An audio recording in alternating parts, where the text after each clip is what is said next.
about receptacles, which is all we did with switching.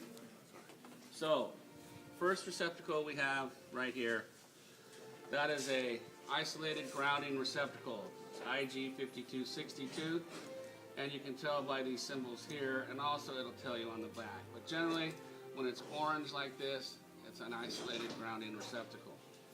Now, what that means is that this yoke is not connected to this ground screw. So we don't get any ground from anywhere else. These are used in computers applications a lot, where they don't want any ground issues screwing up the computer. So when we do the isolated ground, we have a special ground wire with a green stripe on it. And that green stripe tells it's an isolated ground. So that, from here, that green wire would go all the way back to the panel. It wouldn't have any mechanical ground and no other grounding from any other wires. So if you look here at this receptacle tester, which I recommend everybody get, it's really cool.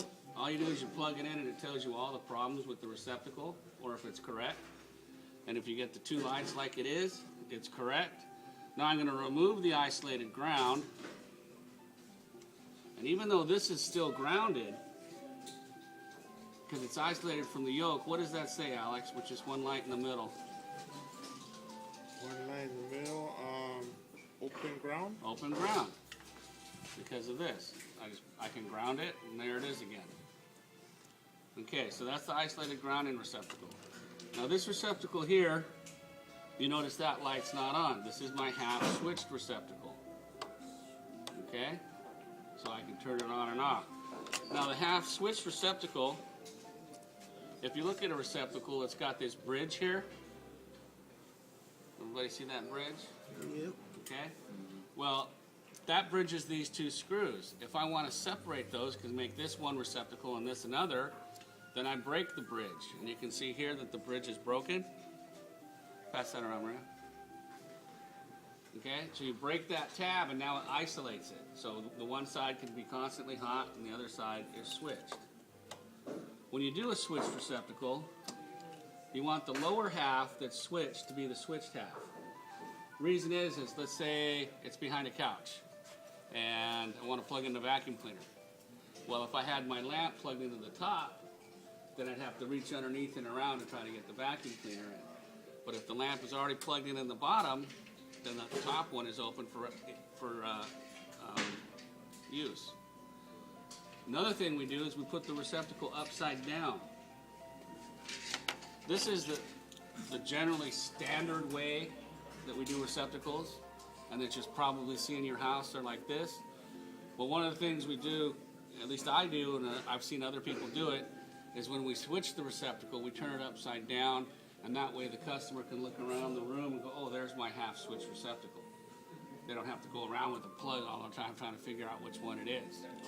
Now, this type of method is also used in hospitals, and that's part of their code that they want it like this because they consider it safer, because if it was like this and something was hanging out and a little piece of paper clip or something fell there, short out somebody's heart monitor, that wouldn't be a good thing. But if it's like this and that paper clip hit, it's just hitting the ground. So, it's not code yet that you have to put all the outlets like this, so I'm old school. I always set my outlets like this, and if it's switched, I go like this, okay? So that's the half switched receptacle.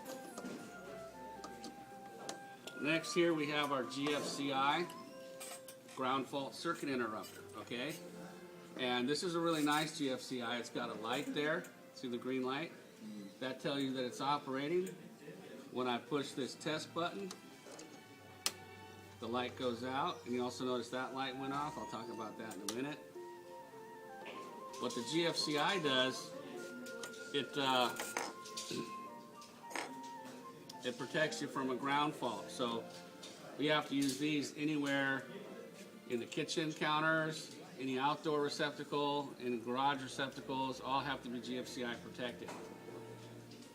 What that does is if there's a fault to ground, it senses the current coming into the receptacle and the current coming out. part of Kirchhoff's law that we're going to learn later on. And what happens is if there's any current going anywhere else other than back onto the neutral, then it knows there's a ground fault. This will not protect you from a line-to-line fault. If I grab the GFI on each side of it, now I become a light bulb and I'm a load and I'm going to get shocked. But if the hot goes to me and I'm in the ground in 0.5 milliseconds, it's going to trip. Okay? So that's the GFI. When you wire a GFI, you notice on the back here it says line and load. Okay? Line is your power coming in. Load is for any other receptacles you want to protect downstream. And you notice we have this receptacle is protected. When this pops, it's protecting this also. So this is just normal everyday Joe receptacle here, but he's being protected downstream by Mr. GFI. Okay? So line is the power coming in. Pass that around. Load is the downstream receptacle. And when you're working with a GFI, it cannot be on an Edison 3-wire. The neutral that comes from here and goes to here has to be a dedicated neutral. So when you run this, you can't tie the neutral here to here. It's got to be the own neutral coming off the load side and the own hot coming off the load side of this GFCI to this one. The neutral that goes to the line side here can also go here, the neutral and hot. This receptacle here is a hospital grade receptacle. You can see it says so right on the back. And because hospitals require them to be mounted upside down, in my opinion, then I want you to mount it that way. Now you say, well, what's a hospital grade receptacle? Well, just take a look at these two receptacles and look as if you were buying a car. What do you think you'd buy? Which car would you buy if you had all the money in the world, Maria? Which one? Okay, let's go back to Jurassic Park. Which is heavier? Then it's more expensive. Remember that? When the kid found the thing in Jurassic Park, he goes, what's this? And the lawyer guy goes, is it heavy? And he goes, yeah. He goes, well, put it down. It's expensive. Okay? Really what that is that receptacle is just like the Cadillac of receptacles. You know, it's just much better built, higher specs. That's all. Okay? So pass those around.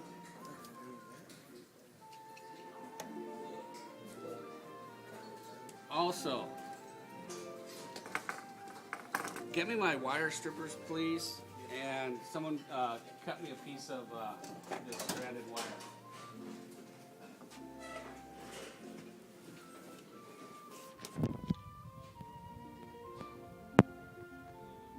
Well, no, this one just happens to be stranded. It could be solid.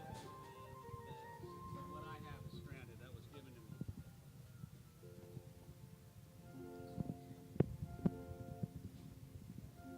I'm going to show you a little trick when you're dealing with stranded wire.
top right there.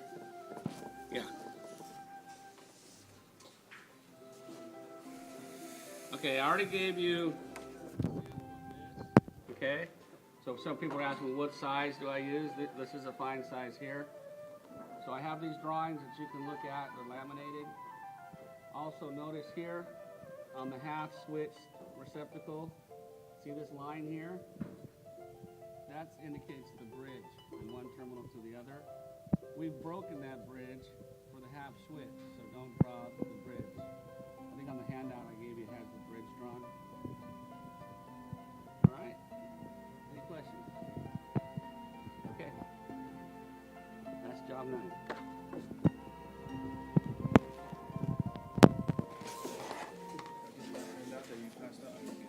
What handout? Did you say you passed that handout? Yeah, it's right there. See that gray box underneath the gray box? Wait on it? Huh? For the low voltage, you want us to wait on it? That's another lecture I have to do. So, yeah, work on some 116